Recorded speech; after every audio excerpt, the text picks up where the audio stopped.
we live? We're live. Yep. Oh, wait, I got to do the other thing first. I'm all out of order. Public, if you will. I'm all out of sorts because Steve's not here, guys. We're running wild.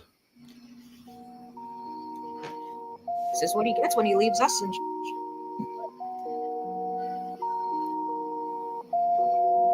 This the War Report coming live every Tuesday at 7 with Steve, Cat, Ryan, Amanda, and Eric. And the voice of NEW, Vince Berry. Hitting all the topics like a clothesline flurry. Turn up your speakers and hear them out. You can listen from your car, even on your couch. They too raw, who NXT? Handing out SmackDowns, follow on IG. Plus, it's sponsored by Tag Me a Date. Go to YouTube and sub now for every update. It's all wrestling here. No safe space. Now listen in. Time to hear from some of the greats. And now.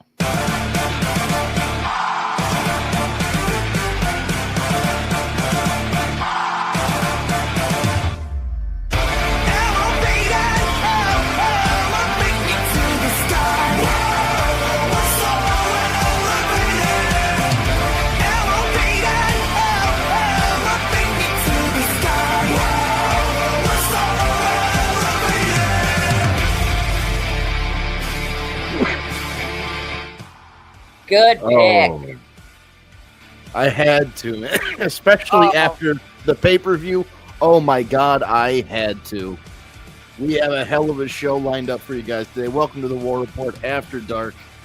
Steve is not here. Al is not here.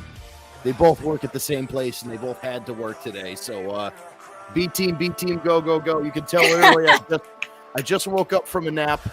There is still fuzz in my beard from the blanket. No more It's fuzz. okay.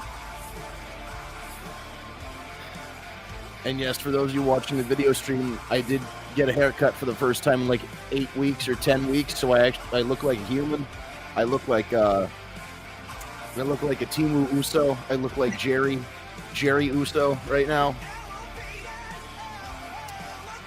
I will tell you. You look very oozy. It's okay. Oh, thank you. Well, when I went in, I showed the guy a picture of Hangman, and I was like, "What do you think about the stubble with the mustache?" Cat understands. I go to a Latino barber in the city next to where I live. So I live in the suburbs, and I'm right next to the inner city where there's a lot of very good barbers. But I showed him the picture. I said, Mike, first of all, I apologized to him. I said, mi español es basura, lo siento, all this stuff, right? And I told him, and I said, yo quiero tu opina. And he's like, what? And I showed him the picture. I said, para mí, sí o no, up or down? And he's like, no. And I was like, okay. And I was like, what do you think? What would you do with? I was like, I want it short or más corto because I had a big beard. So I asked him what he would do. He's like, I'll show you what I'm going to do. I'm like, I trust you. Here we are. It looks good. It's just funny because it's so short. Like I'm not used to it being this short. Could be worse. You could have come out looking like Hulk Hogan. I've thought about it. My thing doesn't connect as well. You know what I mean? They're not very. If I had thicker, I dare you to dye some of that blonde. if I had thicker things here on my lip, I would do the Hulk Hogan or the like the Dax Harwood with the full old timey cyber. No, they hit me with the black ice, so I feel like Hollywood Hogan. Black ice. I mean, they do it. They even hit my hairline now. I was gonna say they touched you. They'll touch you up everywhere. I mean, they don't care. You know that guy. It was like a. You ever watch a sheep getting sheared on YouTube? That was what my haircut looked like. Holy shit! It was, dude. It was. I told him because I was like the sides because he does the sides good, but sometimes he leaves it too long and then it grows out and I had like little wings under my undercut. And this time I was like, dude, go real short. So I mean, this is short. This is the shortest. That's what I was saying before the start. I was like, yeah, no, I got to do my undercut because, yeah, mine's looking pretty shaggy itself. And that's the problem with you got to upkeep it or else I know you're sunk. I'm just gonna go do it myself after the show's Well, over. yeah, you can do it. My mom usually does it, but I was like, I was so raggedy, like my beard was overgrown. I was like, I have to go. Like, I was like a stray dog missing, and then the owners are like, no, this thing needs a bath. But, Oh. Oh my god. no, So but like we're my here. caption of my name is pretty apropos because I think we've already been fired. I think we'll be fine. Hi, Tara. How's it going? She can't answer me because she doesn't have a microphone. But we are here to talk all things wrestling. I played Osprey's theme because usually we talk a whole lot of WWE, but Forbidden Door was this weekend. Great pay-per-view again. I think All In was still the pay-per-view of the year, but I mean, Jesus Christ, that was an enjoyable It was Sunday close afternoon enough of wrestling. to Yeah. Jeez. That was just like I said, every single time there is you could say what you want about the week to week about there's no story or it's not connecting Right. or you don't get it. That's fine because that happens in this business. But then when they go to put on a fucking pay-per-view, my God, it's They go- insane. They really do go all out for the Yeah. pay-per-views for the week. For the weekly stuff is whatever. I mean, usually what happens is the wrestling is pretty good on the weekly stuff.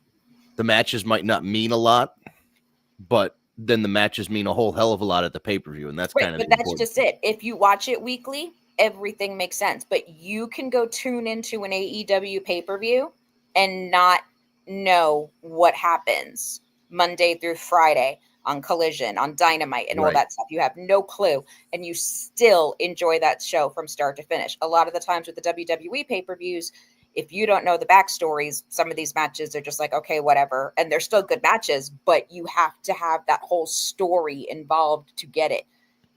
Doesn't Right. always happen with AEW ones that you could never watch it and you're still hooked. Yeah, man. And the cool thing is there have been a lot of WWE fans who don't watch AEW, and over the last couple months, they've been making their way over to AEW, and they're like, Yeah. literally, I'll see it online. I don't watch the show. Can you fill me in? Where's a good place to start? And a lot of people are just like, man, jump in. There's a pay-per-view coming. Watch the show, and go from there, Exactly. man. Because you can't now with Max. If you sign up for HBO Max, you can go back to like day one, and you can Exactly. watch the pay-per-views are all up there. And a lot of the Dynamites through like 22 or 23 are up there. So you can kind of, if you want to start fresh, you can.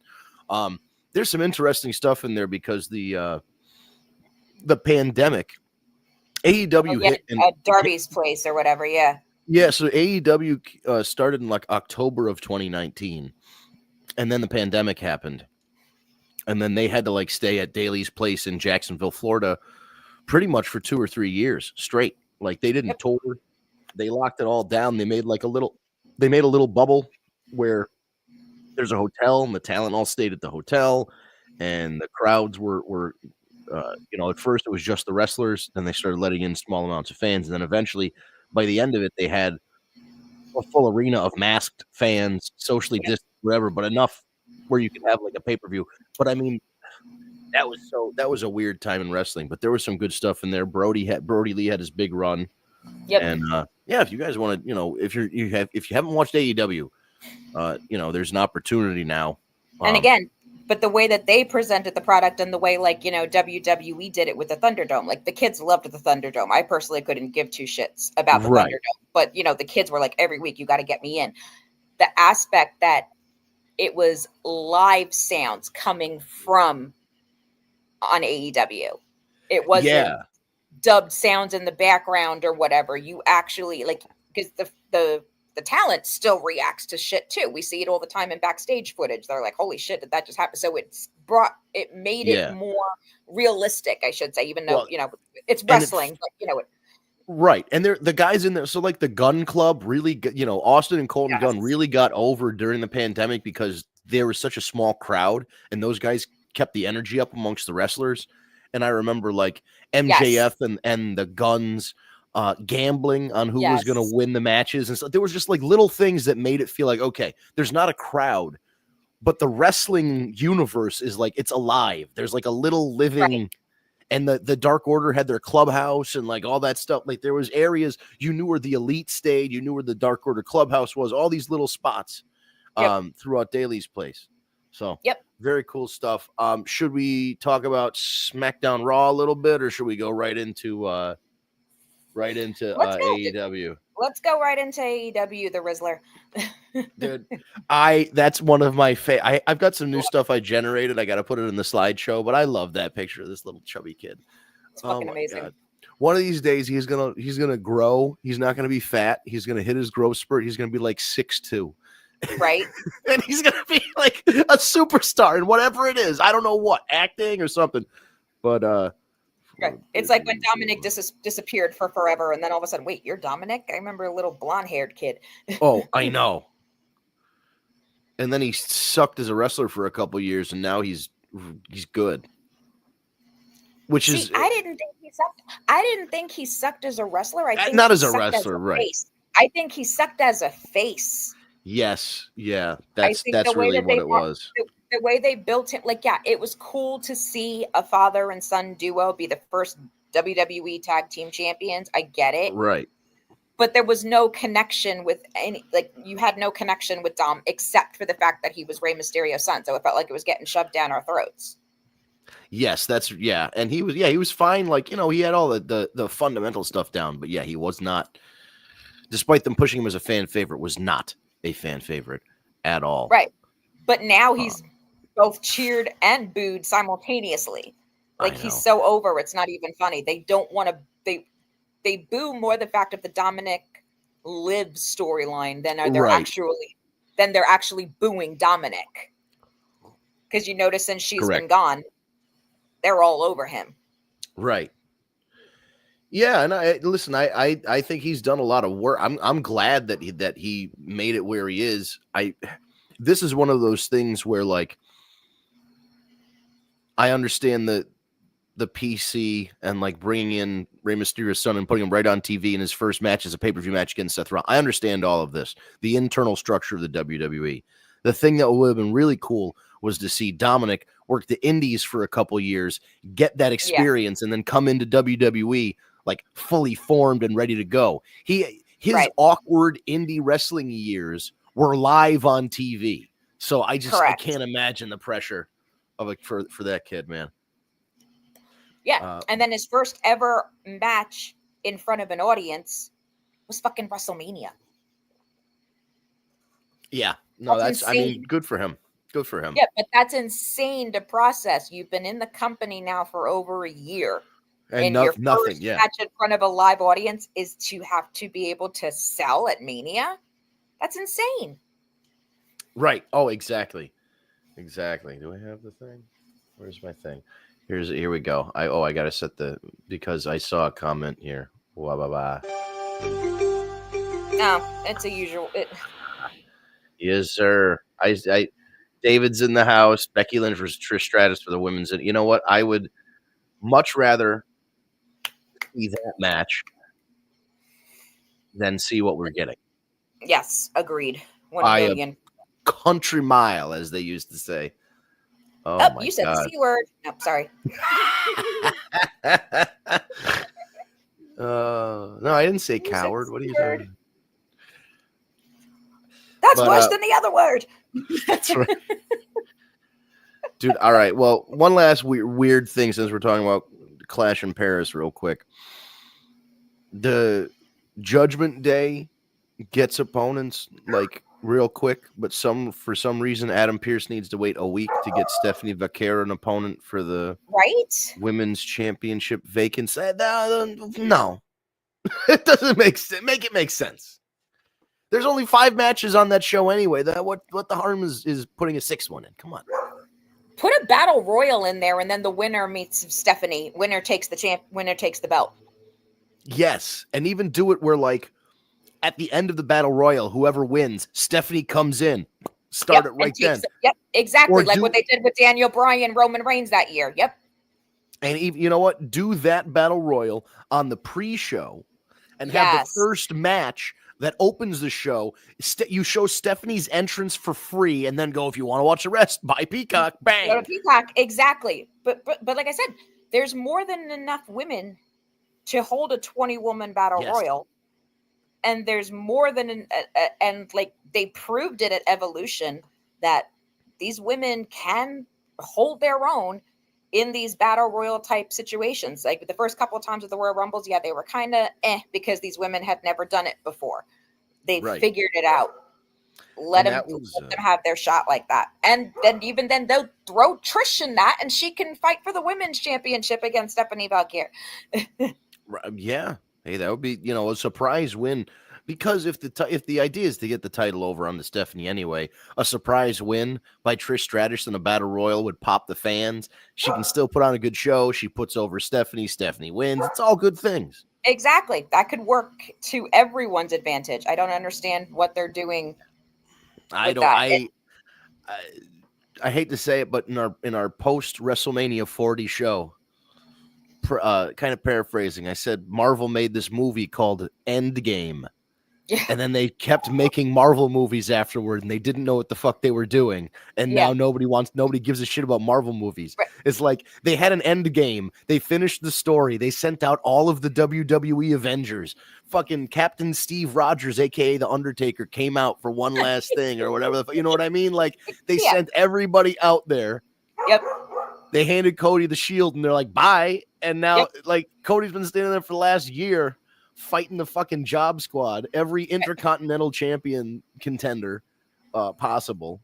Yeah, very few main event guys. Yeah, but even here's the thing that bothers me the most, I think.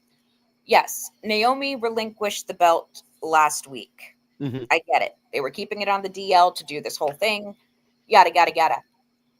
But the WWE knew before last week that she was pregnant. She recorded it. Like they had a pre-recorded thing from Stephanie's podcast. They definitely knew about it ahead of time. Correct. And they dropped that she was injured at least 2 or 3 weeks ago because she was supposed to take on Stephanie. So you mean to tell me that in 3 weeks, you don't have anything set up for the women's champion? If that was a male wrestler, that shit would have been done and over with already. That there would be a new champion already. Yes. Oh, I agree. And I just think it's just weird to wait. Like, unless the wait was, if he said, we're announcing a tournament, wait a week. Okay, cool. We're announcing a tournament, wait a week. He just said, well, you'll get an opponent. Just give me some time. And it's yeah, but they could have even done weekly queen. They could have done 3 women's matches last week and done 3 matches this week. And then again, like you said, okay, so the winners of those matches, this fights on the pre-show.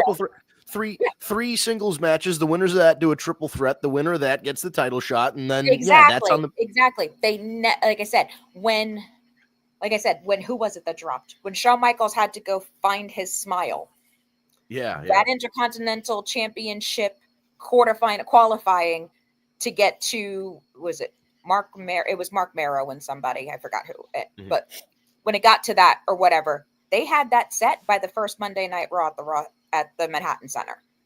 A week later, we knew that there was going to be these battle royals, and the winner was going to get crowned on a Monday Night Raw.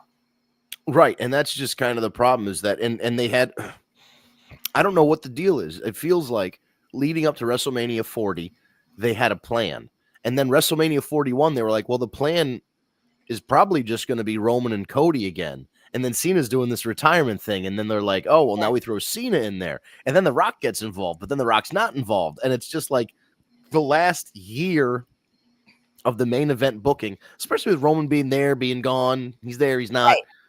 It's all been very weird. Like the main event of WWE right now is in an odd place, I think. Yeah, it really is. You're so right. And like I said, it's getting. And I watch AEW and I enjoy AEW, but I am a WWE person at heart because that's just where I was from start to finish. 30, 40 years, yeah. Yeah, exactly. Don't age me. But I'm just saying that's how long the company's been around, right? Okay. But yeah. That's what I meant. It's a long standing. It's like the McDonald's of the Yeah, but it's getting stale when it comes to the main event part. You're absolutely right. Like, because now, and again, no knock on Cody, he's selling a lot of merch, he's very popular, but he's got the world title now, and then what? We don't we don't have any plan for Cody right now. And like Roman, it seems like the only thing Roman is interested in doing right now is getting kind his of sneakers back. right, and retreading the bloodline thing a little bit. Now he's talking with Jimmy, he's talking with this one. You know what I mean? Like it just feels like excuse me, there's not a lot of traction there. Yeah. It's stale. And now we're trying to, like 3 years too late, elevate LA Knight into a world title contender. Yeah. Which is fine, good for him, but like he needed that. He needed it to be done when he had the push 2 years ago. There was a point where like he shouldn't wrestle Roman Reigns unless he's going to beat him because he's over, and as soon as he loses, he's not going to be over anymore. And then what happened? Yeah. But they should have then switched brands and given him and hooked him up with Seth, because Seth LA Knight matches would have been great, and then you could have put the strap on him, and he can beat Seth. Correct. And even if he had it up, like, you know, don't give him a short title reign, but even if you gave him a 6-month title reign before you gave it back to Seth or did whatever, that would have been fine because he would have had his moment. Exactly. And so Seth is a credible, you know, he's a credible guy to beat, but he's not he's beatable. He's not unbeatable. Right. Yeah, he's not unbeatable. Correct. All right. Let me see what I'm going to do here, because I keep forgetting that we have this banner at the bottom of the screen, and right now it just says thank you, whatever. Oh, see you next week. Thanks for joining us. See you next week. Yeah. Let's see if I'm going to try and change. Okay. There we go. Excellent. So we've got that up. But yeah, we'll talk a little bit more about that as we go along, you know, the WWE stuff. But big pay-per-view for AEW this weekend. It was in London at the O2 Arena, somewhere close to 18,000 fans, an indoor attendance record for the O2 Arena. The crowd was hot. They were, you know, whenever mainstream wrestling goes over to Europe, England, Ireland, Scotland, Paris, Germany, all those spots, because they don't get it that often, they're super duper into it. And I mean, this show delivered. I mean, we started off, I don't know if there was necessarily like a bad match. Everything, like as usual, AEW starts it good and then goes up to like excellent. Correct. So I almost called him Buddy Wayne, but Buddy Wayne was his dad. R.I.P. Buddy Wayne. Nick Wayne broke his leg, arm. He's injured. So they had to reverse course with that. So he's out of the tag match. It's Killswitch who made his surprise return, aka Luchasaurus. Killswitch and Kip Sabian in a tag match against the reunited Adam Copeland and Christian Cage on what I believe was like the 20th anniversary or the 25th anniversary of their very first 5-second pose. Yep. Crazy. And they don't come out as a tag team. They've made it very clear during the promos. They're not necessarily friends. No, he's my asshole. Right. They've got an agenda going on where they need to take care of FTR for Edge, and they need to take care of the former patriarchy for Christian. So there's that going on. Mm-hmm. And because the crowds, the European crowds are like soccer crowds, they are always, and you see this at the Manchester and Birmingham shows for WWE, they do a lot of chanting and a lot of singing and everything. I mean, they sang Christian or Edge rather to the ring with oh my God. That was Metalingus. Yeah. That was insane. It was that was great. And I know Brian Alvarez from Wrestling Observer Radio has been shitting all over this Edge and Christian thing, because first, when Christian wasn't ready to find himself yet, the story was moving too slow, and then when they finally reunited, the story was moving too fast, and he's not into it. And then I'm imagining this small little man sitting in his living room in Bothell, Washington, watching 18,000 people sing Adam Copeland's theme, going, "No, you're not supposed to have fun. I don't like this. Why don't you understand this is supposed to be bad?" And it's like, fuck off, bro. Like, I can't. I refuse to read anything or listen to anything. I can't listen to him, and I won't listen to Meltzer. Not even. The only reason I do it is because we do this show, and then if they say something where they get like, "Oh, I got to report that this happened or that happened," I try and I'll read the recaps online or something like that. Yeah. I will not subscribe to them. Oh, I don't subscribe, but they have a Wrestling Observer Radio that airs. So it's actually like an FM radio broadcast somewhere, like it's simulcast, and then they do it live on YouTube. So I'll watch that in the afternoon. But yeah, I mean, Brian was very pro AEW until it was profitable to be anti AEW, and now that everybody's anti AEW, it's like, oh, okay, well, I just need to feed this content machine of like, AEW is the second promotion, and they're small time and this, that, and the other thing. He's always been a bandwagon type of dude or whatever. Yeah, that's always his MO. Like I said, like what's his name? Ryan's what the hell is his last name? Satin or Satine or whatever his name is. Yes. At least he calls everything down the middle. He reports what happened. He doesn't give his 2 cents with every single thing. Yeah, and that's why I don't like Sean Ross Sapp either, because sometimes I don't like him either. Nope. Dude, he'll legit break a story, and it's like good information, but then he just has his shitty commentary with it, and it's exactly. like, dude, sometimes we just don't. Yep. Nope. Just shut up. Just give me the story. I don't need your take. I just need the story. Exactly. If they were doing an opinionated podcast or something like this and having general conversations of what you like and don't like, that's fine. I don't want to read your editorial and hear your opinion. I want to know what the story was. Right. And if that's the difference between, like you said, editorializing or having an opinion piece and then, saying you're a journalist. And if you're a journalist, you do have a bias, but you're supposed to present your article. And we've really lost this in the last 10, 15, 20 years. But I'll tell you, when I was in communication school, I took writing for the media from people who wrote for television and paper news. Yes, back when there were newspapers. Correct. And it was always right. You might have an opinion, and there are ways to kind of put what you want in the article factually, without having your opinion on it. If you're being a journalist, you need to report the facts as presented. If you're writing an opinion piece, that's something completely else on the letters to the editor page. You know what I mean? It's just you could easily the caption, "We got our reunion." Yeah, we got Edge and Christian back together. So we know that you're already happy that Edge and Christian wrestled together. Right. We all got our reunion. Then everything else should be solely about the match. Right. And then, if you're reviewing it, like you said, on a podcast, sure, have an opinion. But like if you're breaking a story, let's just calm it down, guys. Right. Exactly. It's two different things, but nobody does that anymore. But dude, they did what was it? A spear into a kill switch on Kip Sabian for the finish of this match. Oh, where has that been the last 30 years? They never did that as a finisher. I loved that. I did too. It was nice to see that because, like I said, you can tell between the two of them that they did not have ring rust between the two of them working together. Even though they were playing it off to each other, I don't trust you, I don't trust you. You could still see the trust there.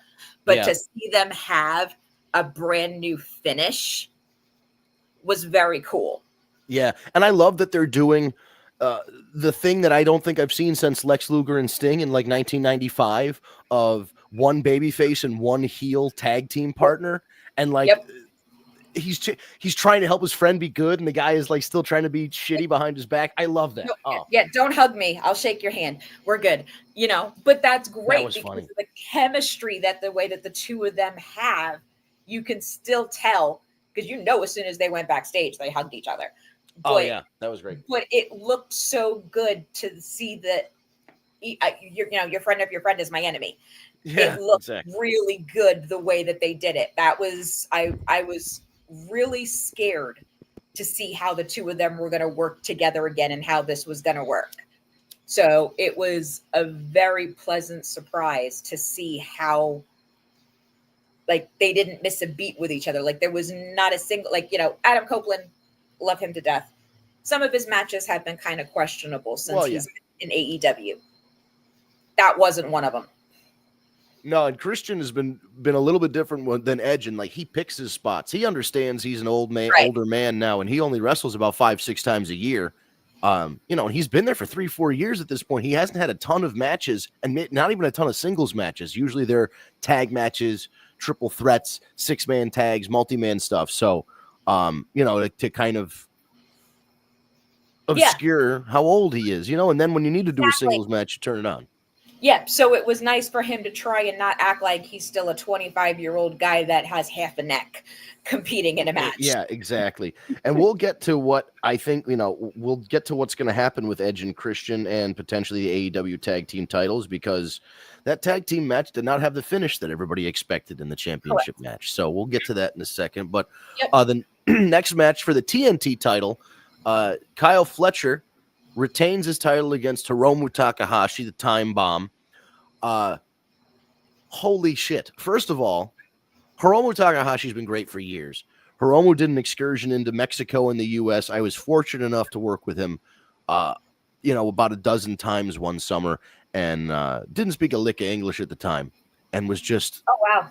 So, yeah, and he was going by Kamatachi, like it was his old name, like he was going in his old gimmick and stuff, and but he was very cool. Like he wrestled his ass off, and he didn't have to. Like it didn't matter if there was 200 people there or 2,000 people there. He was given the same performance, and he was always interactive with the crowd. He wrestled like he's small, but he's powerful and he's fast, and he just comes out like a shotgun.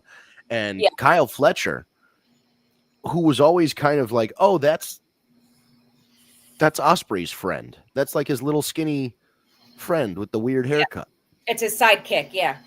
Right. It's very much sidekick energy. He felt like, because he looked up to Will Ospreay, he was just doing like a Will Ospreay, like clone, like tribute kind of act. Yeah. He wasn't his own guy. And now he's been with the Don Callis family. He shaved his head. He changed his look. He changed, everything. The promos are different. And he put on a bunch of weight. He's been eating those horse meat sandwiches. And I don't know. I mean, him and Randy Orton go to the same dietitian. That's all I'm gonna say. It's him, Randy Orton, and AJ Styles all in the waiting room. Oh my God! But Kyle Fletcher has been really proving himself as like one of the next guys up. There's a reason he's got a TNT title. He's gonna be a future world champion. I can't say enough good things about him. This match was like, this is one of those matches you watch and you're tired afterward. Yes. Like, I didn't wrestle. Why am I tired? Yeah. He's just, oh man, these two guys went a hell of a show. You got the matches in front of you, whatever. Like that match went on for quite a while. It went on for way longer than I thought it was going to go. Yeah, it had to have been at least a solid, close to 15 minutes, if not more. And I didn't expect it to be that long. I figured it was going to be a 5-10 minute match, but that went. They gave him time. Let me go, because the thing that I have didn't have the match times on it, but Wikipedia usually does. No, Wikipedia's got them, and here we go. Yeah, it was a 15-minute match. Yeah, I was gonna say, and I didn't expect that went at least 5 minutes longer than I thought it was. Yeah, especially from Forbidden Door, you think, oh, nothing consequential is going to happen. It's one of those like showcase things for the couple promotions to get together and show off. Stardom and CMLL and Ring of Honor and New Japan coming together with AEW, and no, they gave these guys time. They told a story through that match. And if Kyle Fletcher didn't just win that title, I would have been completely okay with Hiromu winning and being around for a little while and then dropping it back to Fletcher or whatever. But because we don't get to see him that often. So like I said, I hadn't seen him wrestle like in at least 2 years. So that was a treat to see him do that. And like I said, for the experience that Hiromu has, that Kyle even held up.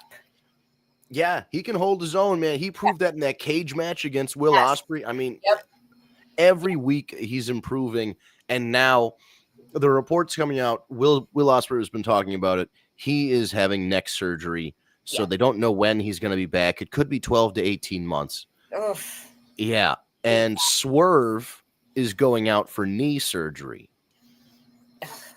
but it's only a meniscus. Okay, so... But the fucked up thing is he's been wrestling with no meniscus in one of his legs for 6 years. Stone Cold did that forever, too. Yeah, and I mean, so as somebody who tore ACL, MCL, and meniscus,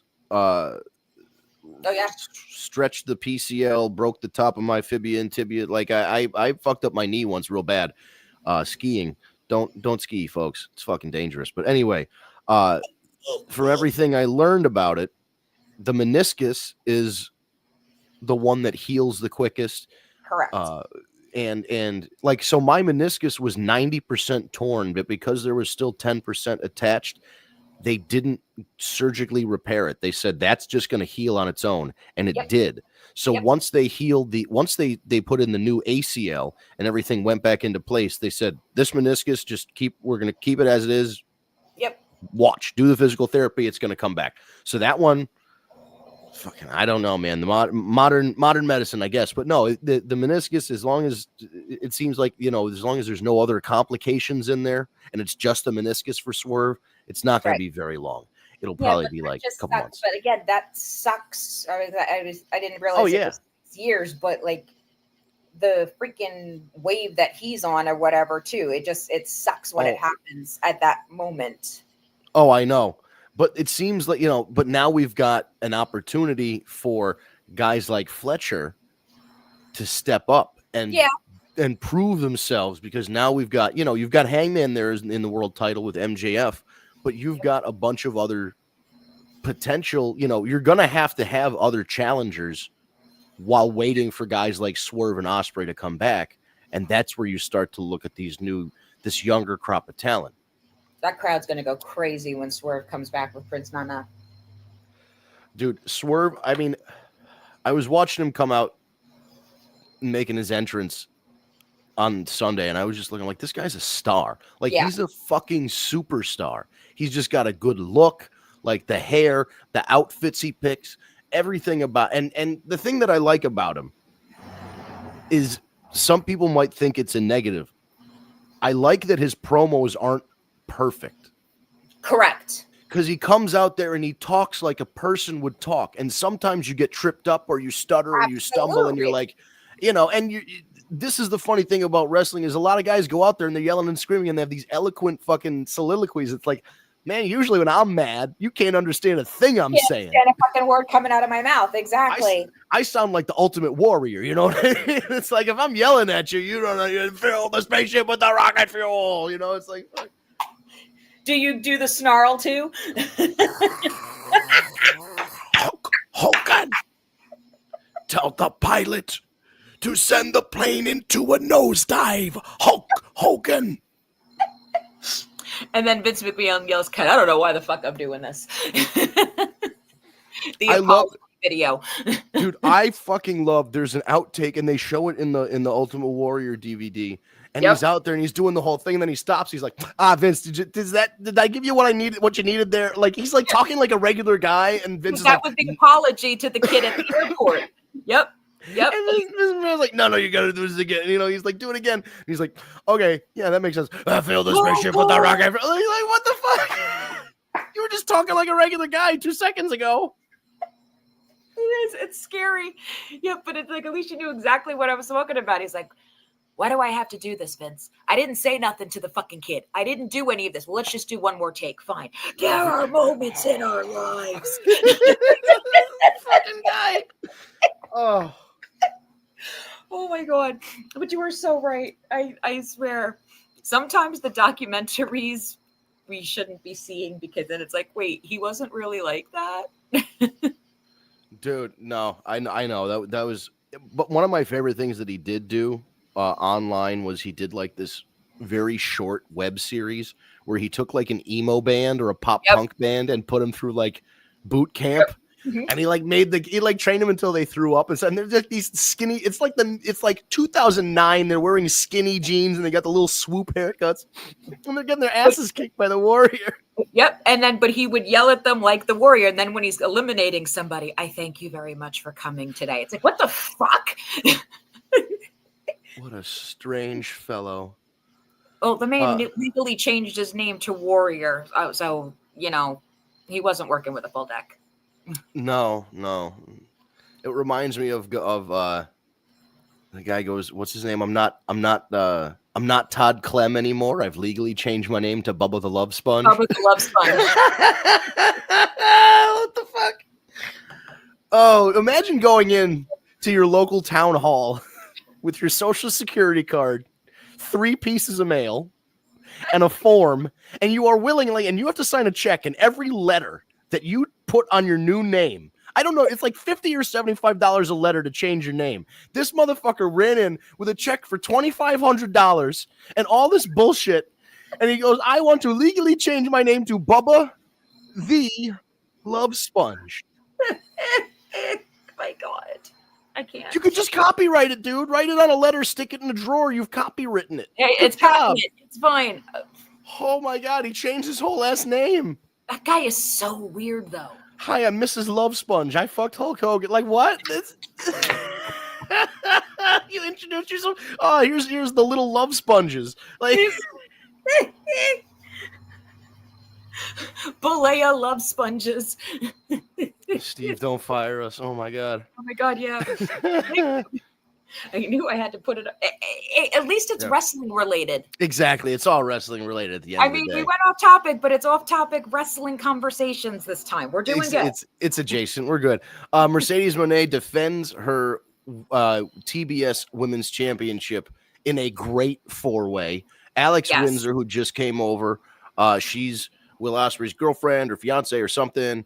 Bozilla, who came over from I think it was CMLL or Wonder World Ring Stardom. So she's not ethnically Japanese, but she's wrestling in Japan. And Persephone is wrestling out of CMLL. And both of them, I mean, all of them, it was a great match, but the ones that you haven't seen a lot, Alex Windsor, Bozilla, and Persephone, really went out there to prove a point. And even though Mercedes won. I had no idea who Bozella was, but I went and literally looked up more matches of her after she's a that. Beast. She was a fucking beast. Exactly. Damn. She reminds me of Mark Davis from United Empire, but like a female version of that. And she was great.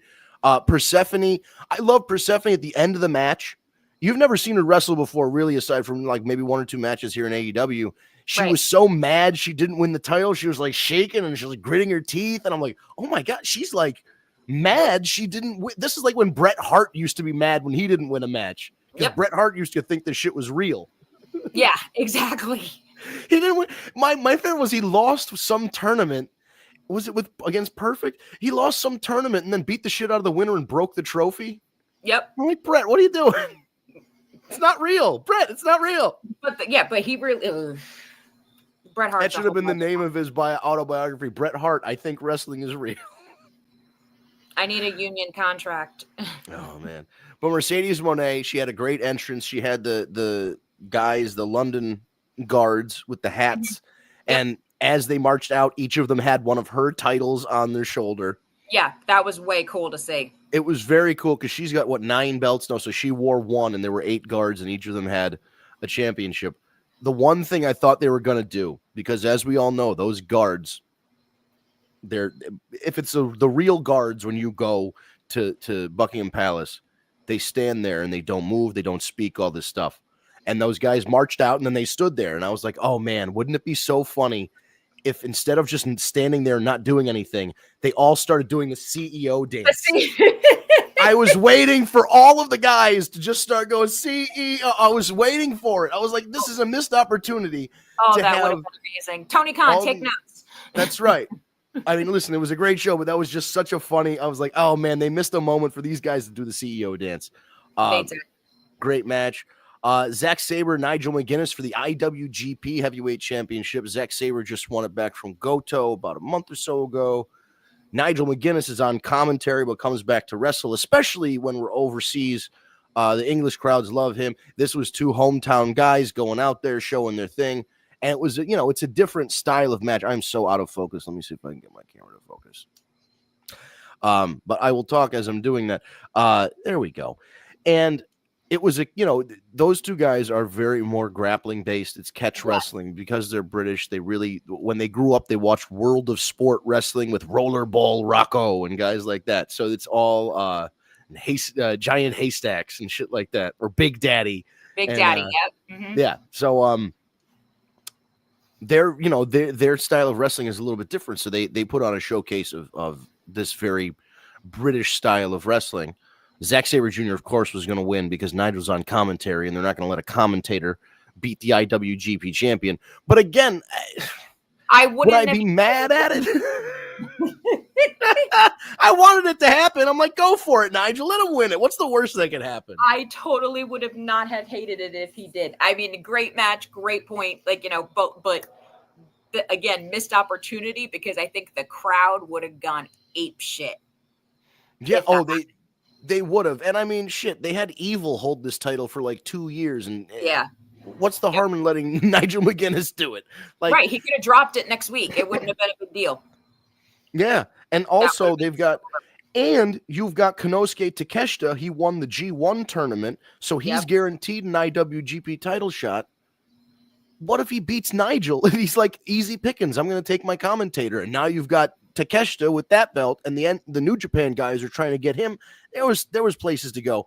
I understand. It was good. I liked it, but I'm so with you on that I was like, oh my god, if they really give this to Nigel, it would have been freak. Would have been such a like, especially for him with everything he went through and like, what was it, hepatitis C or some shit, man? Like, Yep. I was just like, that would have been so great. I want him to have a title just in general, but to have done that in England would have been just off the charts. Would have been icing on the cake. But I still think I think there's a point where he's gonna win like the Pure Championship or the Ring of Honor Championship again. I just have a feeling. I agree. And that was a 17-minute match. They gave those guys plenty of time. That was one of the longer matches of the. Everything was over 10 minutes, basically, except for the one of the pre-show matches. But everything on the main card was at least 13, 14 minutes long, which is pretty great. That was 17. And then here's the difference. Even with those matches I was gonna say, even with those matches that long and how long AEW pay-per-views are, you don't get bored. Oh no, I love those shows. They there's a lot of wrestling, but that's the point. They fly by because there's wrestling. But that's what I'm saying. It flies by. Like you say, you go back. Wow, that match went longer than I want, but it was 15 minutes. Okay, but there wasn't a stale part of like some matches drag on. It's like, okay, what the fuck are we doing here now? And even like with WWE pay-per-views, like that's some of the problem is like they'll have such downtime between these matches, and it's like, what are we doing, man? Like, just get to the next match. Exactly. I don't need to hear Cardi B's song 10,000 times. Exactly right. I don't even want to hear it once. we don't need to hear Green Light by Pitbull and Lunchbox Lewis every 2 minutes. Yes. What was the Flow Rider song from the? I'm standing. No, it does. But there were so many of them. He had "Welcome to My House," "Good Feeling." He had Thank you. Welcome to My House. That's the one. Oh my god. Welcome to my house, baby. Take control now. Yeah. Maybe we can go. Oh god. Oh my god, Flow Rider. No. He was like the WWE pay-per-view theme song man for a while. Ugh. I know, right? So the next one, we got a cruise. Well, no, we don't really have a time restriction. I'm not going anywhere tonight. This one was the shocker for me. I knew there was going to be a title change here. There has been scuttlebutt on the internet for a while that the Hurt Syndicate doesn't want to put people over. They don't want to lose.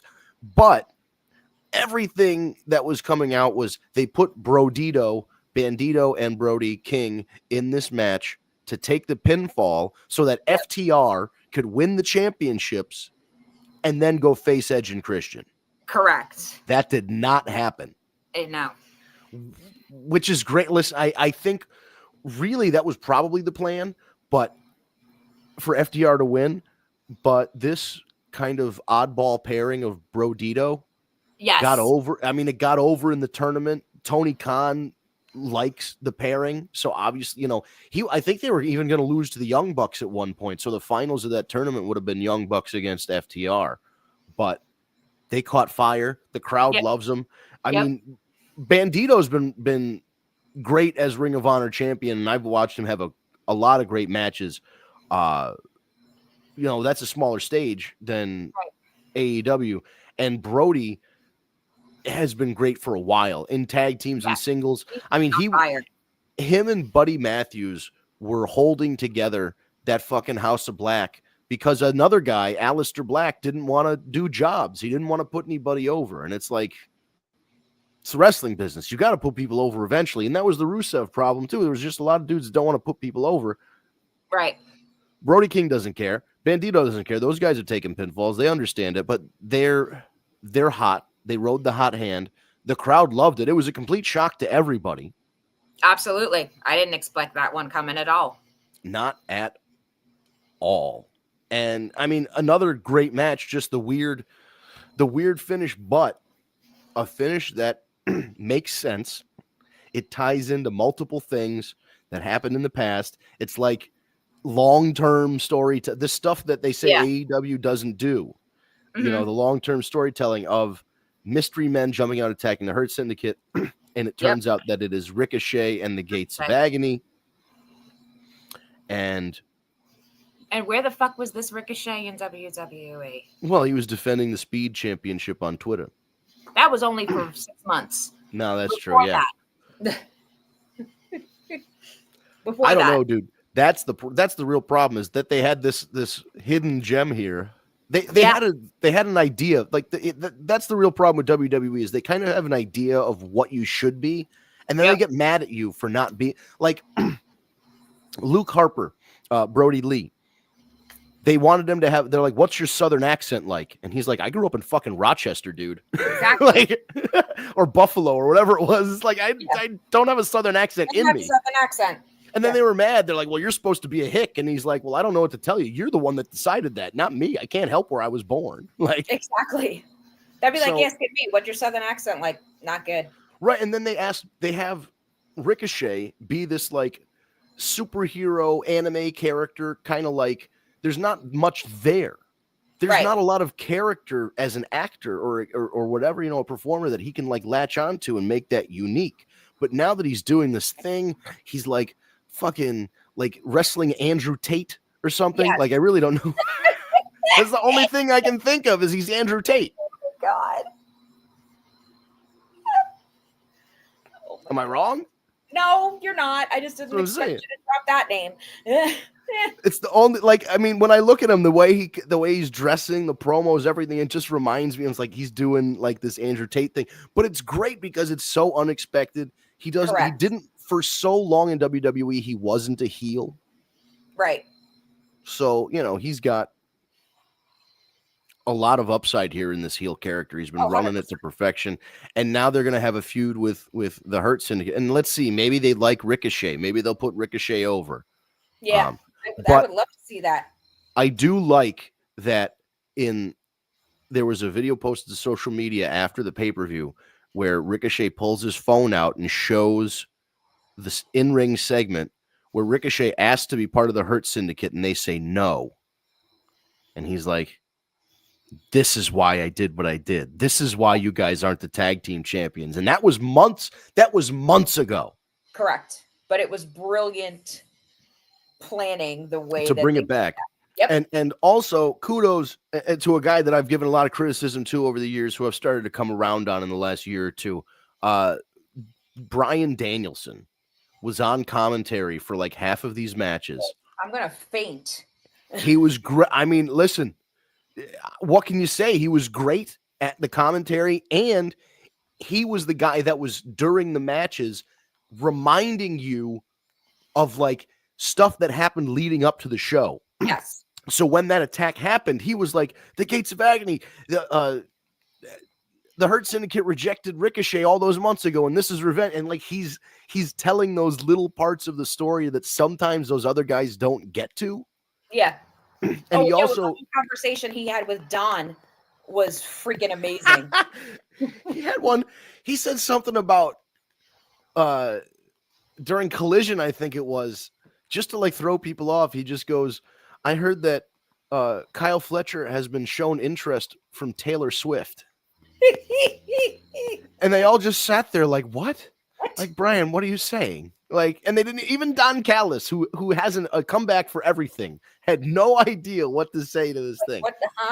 What was that? Oh my God. It was just, it was hilarious. I did like, because he would even bring in like when Taz does sometimes. He's like, when you're wrestling, somebody puts you in a hold, this is what happens. If, they injure your leg, it doesn't just affect your leg, it affects this and that. Like, he was explaining like little things that makes, this is the stuff that makes wrestling make sense. And the commentary explaining to you why these fake things they're doing really hurt them. Like, it helps you when you're watching, when the commentary does that. It's like what Gorilla Monsoon used to do. Right, an external occipital protuberance. Yeah. And then he'd go, oh, right in the breadbasket. But we all knew what it meant. We all knew that was better than Dusty because he'd go, oh, right in the belly welly. And the belly welly, yep. It's just like, what? Dusty, come on, buddy. All right, and that was a great, again, shocking result. I like it. I don't know where we're going with this. I just know eventually we're getting Edge and Christian against FTR and maybe the Young Bucks too. And oh, you know what? I figured it out. None of them have a title right now. They're going to do a TLC match for the number one contender, and it's going to be a 3-way. And love it.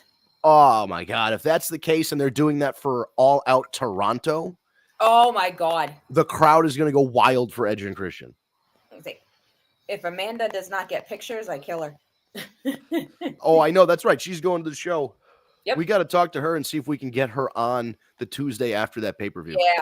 So that we can get. We got to find out if it's any night that she can make it, because I'll make the show another night just to hear her respond. Right. Yeah, that's true. If she's free a different night, we can do a separate pay-per-view recap. Yeah, that'd be great. Edge and Christian in Toronto doing that? Holy shit. Yeah, that's amazing. You thought that England popped for them. Forget it. No, Canada pop. Oh my God. The Canada's pop is probably some besides Paris, which is the other thing I'm interested for this weekend to see what Paris does. But Canada is normally absolutely positively insane.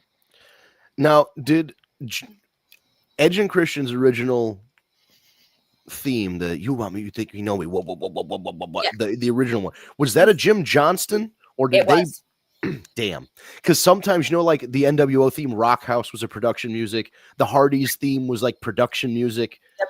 If that one was production music, I'm like, license that. Let them come out to that song. Yeah, right. And the whole place would go crazy. But it will be nice if they do a combined entrance for those guys in Canada. And it would be really nice if they do a thing where Edge convinces Christian to do a 5-second pose. 5-second pose.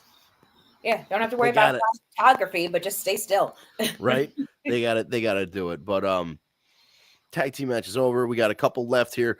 Okada retains his unified championship, the Continental Classic and the whatever they call it, the other one, combined together into the unified championship. He beats Swerve. Looks like they've done a little bit of a write-off for Swerve so he can do his knee surgery, but there's a reason Don Callis says Okada is the best big match wrestler in wrestling. Because yes, we all know it. It's like Randy Orton. When it's weekly shows, he kind of phones it in. But when it's a big important show, you get main event Okada. Oh, main event. Yeah, I did just double check just to be sure it is Jim Johnston. We ain't getting it. Yeah. Damn. Okay. But yeah, so Okada Swerve, what can you say? I mean, these guys put on a clinic. I think Swerve is big time. It's so fortunate for AEW that they've got young guys like Hangman and Swerve. Yeah. Just there for them to be world champions and contenders for years and years. And he's going to be injured for a little while or off the shelf for surgery, which sucks, but the return pop's going to be big. He's not going to lose anything by going away. And it might even be good for him because there is a lot going on right now. I mean, he's not in world title contendership, and there's like this whole thing going on with the Callis family, blah, blah, blah. Yeah, it's going to give everybody else, the injuries are going to give everybody else a chance to step up. And then when those guys come back, they're going to have, the opportunity to claim their spot back. So at the end of the match, Okada wins. Mm-hmm. Surprise return. Yes. By Stupid Sexy Wardlow. Feels like he's wearing nothing at all. Nothing at all. He comes out, beats the shit out of Swerve, power bombs him to hell and back. No, that's what writes him off screen. Yeah. And is now part of the Don Callis family. The Don Callis family is like if the NWO had guys that could actually wrestle. This is crazy. Yeah. Like if the NWO had Hogan, Nash, Hall, and then the Don Callis family. Oh my God, forget it. Right, exactly. Holy shit. Yeah. Because it's all, I mean, the whole group is just, they're all pros, man. They're all good wrestlers. Tara, good night. Good night, honey. See you next week. You can check out the end of the show tomorrow. You can go back on the page and rewind, and you can pick up from where you left off. We're literally at an hour in, so that'll be nice and easy for you. Just fast forward to an hour in, you'll see the rest of the review, and we'll be back next week, 9 p.m. So thanks for tuning in, Tara. Have a good night. Yeah, I guess, what else can I say other than good match? Timeless Toni Storm, Athena is the next match, and there's an argument that Timeless Toni, Athena's no slouch either. No, Timeless Toni Storm might be the best wrestler, men or women, in the world right now. Just in the fucking world. I agree with that 1,000,000%. And it's everything. It's not just in ring. It's the promos. It's the character. It's, it's the whole, she's the total package right now. Yeah, no, we were talking about this yesterday or whatever. Like, just when you think she's done everything that she's going to do in a match, she just goes and pulls something out brand spanking new every single time. This is a woman that wants to, like, dominate the women's division in any company. And she's beating, what's interesting is she's beaten Mercedes. She's beaten Athena. She is, she's establishing herself as a big time, like this is a legacy title run. It started with one of the best matches in the history of women's wrestling, in the history of pro wrestling, the Hollywood ending. Yes. And, I hate to say it, but what the fuck is Blake Monroe doing in NXT compared to what she could be doing in AEW right now? Or compared to what she could even be doing on the main roster. I think that was a huge mistake to bring her to NXT. Yeah. They did. Well, no, but let's put it this way. Jade comes in. Well, I was just going to say, yeah. And she's front and center and everything. And, like, has Jade gotten better? 1,000,000%. But Jade is not anywhere near on the level of the stuff that we have seen and know what Blake Monroe can do. I'm sorry, Mariah May. Sorry, everybody. But, Mariah May was a fucking workhorse and a fantastic performer and wrestler. Blake Monroe sucks. Well, they again, when they have an idea for you, that's what you are. Their idea was, we need a girl that kind of looks like Sabrina Carpenter to do a Sabrina Carpenter gimmick on NXT. That's so stupid. And then they hired her. And they're like, you're blonde. Close enough. It's such a waste. It is, but the graphics, all of the stuff is like a sideways version of Sabrina Carpenter's fucking branding and little caricatures and shit. So, but we're not talking much about anything with any NXT or freaking TNA or whatever. I mean, look, this weekend they just made Ash by Elegance a freaking world champion. What the fuck? Well, apparently she's gotten better. She has gotten better. I'm not taking anything away from Dana Brooke, that the fact that she's worked herself or anything. But TNA World's Women, give me a break. Yeah, but this is the world we live in now, where TNA is kind of beholden to WWE to a certain extent. So even though she's not necessarily a WWE person, she still comes from their training camp and their performance center and all that. And it's kind of like, all right, well, the TNA Women's Championship was being held by a WWE NXT wrestler. So we're going to put it on a TNA wrestler, but she's technically still a WWE wrestler. Yeah. With of all TNA wrestlers, this is what you come up with, is to put it on her? No, it doesn't make sense. It should have been, especially because you're taking the title back from NXT, it should have been somebody homegrown that's like a TNA original, or if there even is such a thing anymore. That used to be a big thing, the TNA originals. Like, dude, make a spot, because we all know she's WWE and TNA technically. Like, you didn't want to do the whole Jordan Grace thing because she's deflected over. I get it. Put it on fucking Mickie James. Yeah. Yeah, she's more TNA. Yeah, she's definitely more associated with TNA. She's like I said, her best work came from TNA. Didn't come in her overness came from WWE. But her performance is all TNA.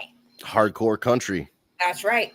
And again, I don't want to downplay Athena. Athena's been Ring of Honor Forever Women's Champion, as she calls it, and she goes out there with malicious fucking intent when she wrestles. Absolutely. I love because she did an interview where she said, I came in to AEW and Ring of Honor with a chip on my shoulder. I thought I was better than all of them because I came in from WWE, and then I got in the ring with them, and I realized that I needed to step my game up. Yep. And because she came out, the Fallen Goddess Athena, she came out as an AEW star and didn't really click. And then they were like, you're going to go to Ring of Honor for a while. And she really changed it up. She's been training harder. She did what she needed to do. Yeah. And it's smash mouth wrestling, as JR would say. Yep. It's just old school, beat you up, throwing forearms. I mean, she does high flying stuff too, but I mean, she's a brawler. She tries to run through you. Yeah, it's like a Braun Breaker of women. Yep. Right. Yes. And I love how she wrestles. I don't think, again, because Toni Storm's on such a run, Mercedes losing to her, it doesn't really hurt her. She's still a TBS champion. Athena losing to her doesn't hurt her. She's still the Ring of Honor champion. There's no, and this is the thing about the multiple championships. And again, this is from the Wrestling Observer camp. Ring of Honor, AEW, whatever. They have too many belts. Okay. And then they complain about the belts that Mercedes brings in because it's like, oh, it's these outside belts. But modern fans think more belts equals better. So we keep doing these belt collector things. And it's not that. And even this was Lance Storm saying that. And this is what I kind of did. I didn't love that Lance, the guy who held 3 singles titles in WCW at once, the US Cruiserweight and Hardcore, before he gave the Hardcore to Norman Smiley or somebody. Fuck it. God, Norman Smiley, Jesus Christ. The big wiggle, baby. But here's the thing. It's not that we think more belts is better. The internet is bigger. The world is a lot smaller than it once was. Access to wrestling from different countries. We literally used to have to trade tapes and VHS and DVDs, and we had to mail this shit to people before the internet. And even then, internet connection wasn't great. You didn't have, not everything was online the way it is now. Or you had to find some place that had the closed circuit. Right. So there were a lot of ways you had to find wrestling, and now it's a lot easier to find. And when somebody comes out with a bunch of these belts, they're not mystery belts. Queen of the South Side. If you watch indie wrestling, you know what the Queen of the South Side championship is. You know what House of Glory is. You know Eve Women's Pro Wrestling and Progress Wrestling and from the UK. You know all of these promotions. So when you see the belts, and you go, oh, she went. The idea, what I like about it is not that she's just a belt collector. She'll show up like she shows up to indie shows in Germany with 300 people there to work a show. It's not like, they're just handing her the belt. She's going over and she's winning she's selling tickets for these shows. Yep. And eventually she's going to lose the titles and put people over. And but the more collection she has before that happens, it's going to make it that much more spectacular when she does take the loss. Right. And I think that, the AEW women's roster is really strong right now. And there's a lot of contenders, and I don't think there are too many titles. And I think if you just, think of Ring of Honor as separate from AEW, correct, the same way NXT or Evolve or whatever is separate from the main roster. Mm-hmm. There's really not that many titles. They even unified 2 of them, and then people complain because 2 of the men's titles get unified. It's like, well, is it too many titles, or do you complain that they're unified? It's like, make up your fucking minds. Second to last match, one of the main events, Hangman Adam Page defends his championship against MJF. This was a 31-minute masterpiece.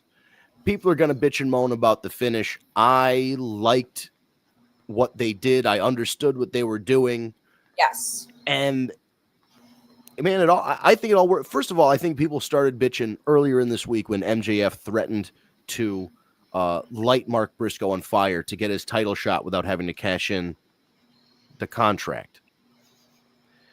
And again, I'm listening to these podcasts, and they're like, "Oh, why didn't anybody call the police? And why didn't this, that, and the other thing happen?" It's like, I don't know, because it's a fucking wrestling show, and they're like, "Oh, well, Okay. WWE hasn't done that in years, right?" Then why was Jake the Snake never arrested for what he did to Randy Savage? Or fucking, was it Bryan Danielson tried to have somebody knock all the speakers on top of Roman Reigns and kill him? And then The Undertaker was literally trying to like murder and embalm people, and like The Fiend tried to kill Seth Rollins. I mean, within the last year, Alexa Bliss did put Randy Orton on fire. Kane's been on fire. Within the last 2 years, whenever this happened, the Wyatt Six came back and like literally murdered people on their first night. Like it was a horror movie, and there was blood, and like you were going. It looked like people were dead. Chad Gable. We thought he was dead. Yeah, there was and then it was during the pandemic. But the tables, ladders, and chair match that was in Titan Towers, and freaking what was it? Baron Corbin just threw Rey Mysterio. Rey Mysterio got thrown off the roof. Yep. Like, wait, you just killed Rey Mysterio on television. What the fuck? And it's like, yes, I understand, MJF did this thing that's very extreme, but it's like, that's MJF's. Obviously, they never heard of Katie Vick. Right? That's MJF's character, too, man. He's one of those win at all costs kind of guys. And it's Tony Khan. Heidenreich, Michael Cole. Hello. Yeah, but Tony Khan loves like territory wrestling, like old NWA stuff and old Memphis stuff.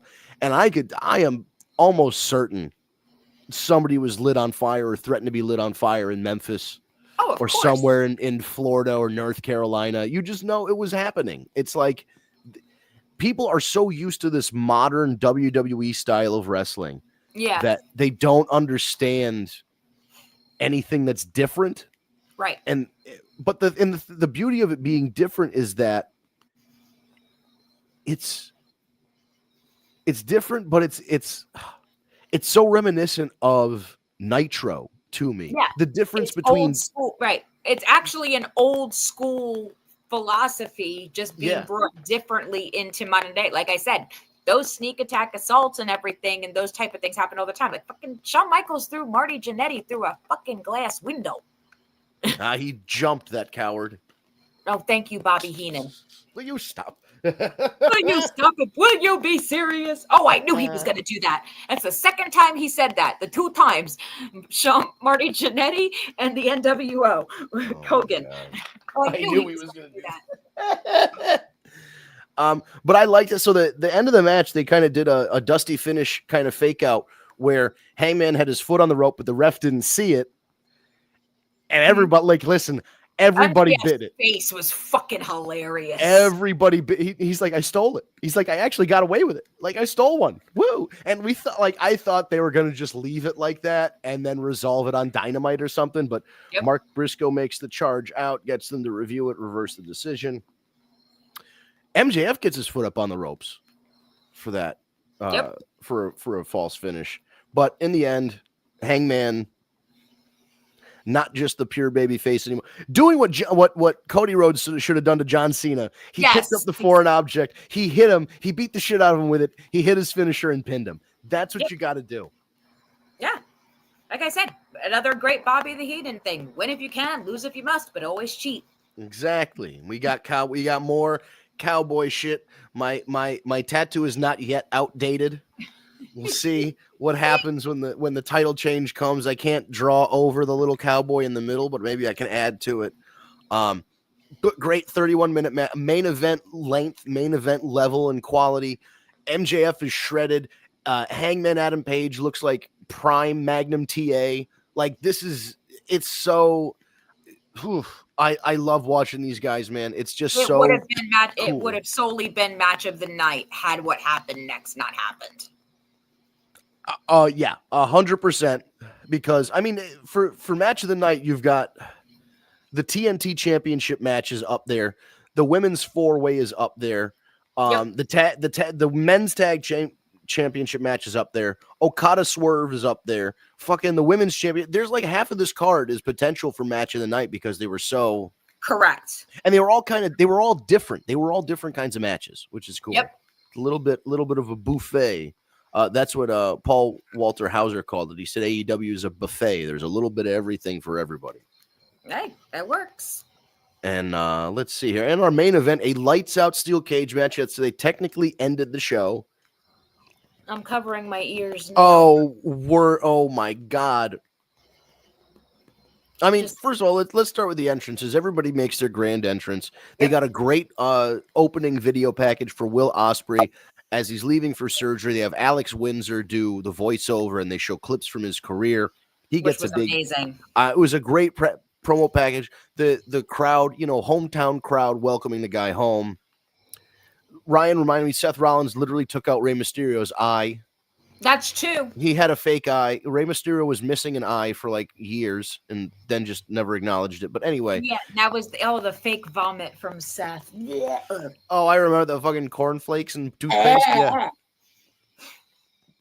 The old oh gosh, what was that? The old heavyweights special. Remember Heavyweight? they threw up. Was it heavyweights or little giants where they pretended to throw up? It was one of them. Yeah. It was heavyweights. Okay, shit. Little Giants was they put the Alka-Seltzer in their mouths, and when they snarled at the guy, they were foaming at the mouth. Okay. Oh, boy. Old movies.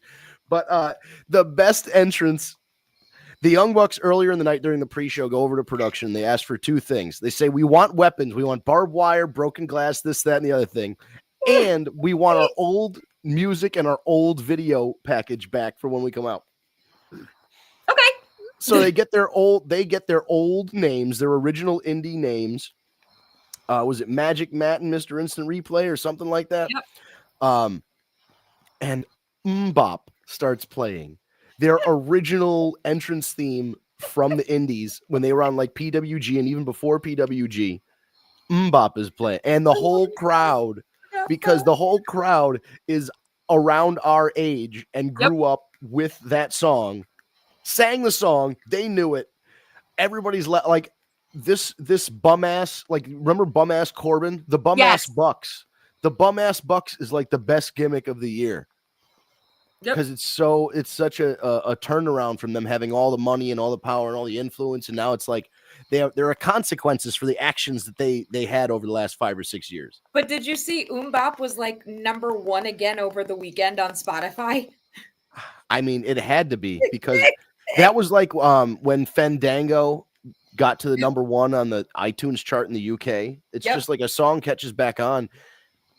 I hope they use it. I hope from now on, for this next bit of the run, MMMBop is their song. It was so funny because Autumn was at work. So she was getting bits and pieces, looking it up or whatever. So then she's like, Mom, did you see Spotify? I was like, what about it? Did you see like what the top song is? And she goes, no. She goes, why is MMMBop trending? And I'm like, let me show you what you missed yesterday, sweetheart. Yeah. Oh my God. And she, for the life of her, was like, why is MMMBop #1? It was so funny. It was great. It was a good entrance. And I mean, then the match starts and like all hell breaks loose. And you've got some of the craziest people in wrestling in there. Kenny Omega and Kota Ibushi don't give a shit about themselves. Nope. Darby Allin doesn't give a shit about anything. Will Ospreay jumps off of anything he wants. And then you've got Jon Moxley, who's a sick fuck. The Young Bucks, who will jump off a bridge if you let him. Gabe Kidd, who's just a mean motherfucker. And, all the rest of the Death Riders. It was chaos, but it was chaos in like a good way. Organized chaos, yeah. And what I liked about it is, so AEW's cage matches usually are the traditional cage match of the cage is right up on the turnbuckles. Yeah, no, not this time. And this time they did basically a War Games, like it was basically a Hell in a Cell combined with a War Games cage because there was no top on it, and it encompassed the entire ringside area. Yeah. So they were allowed to, which was great because then that allowed them to do tables and all kinds of spots and all that other stuff.